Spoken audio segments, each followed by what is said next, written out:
एक एक करके आकर के भगवान शंकर और मैया पार्वती का कन्यादान लेंगे। सभी हमारी माताएं भाई जो भी आना चाहते हैं सभी आकर के एक एक करके मैया पार्वती और भगवान शंकर का कन्यादान करेंगे और बाकी के बड़े भाव के साथ आनंद लेते हैं।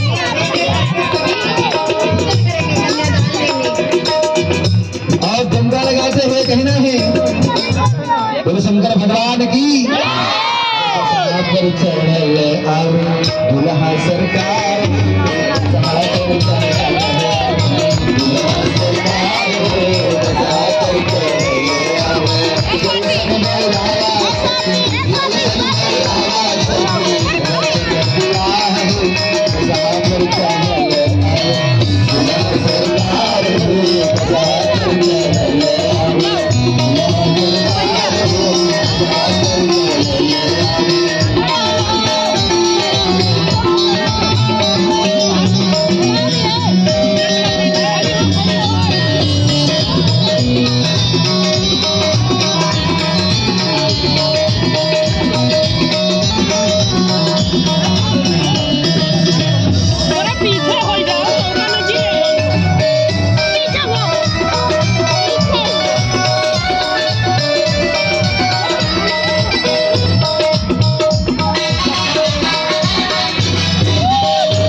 संसार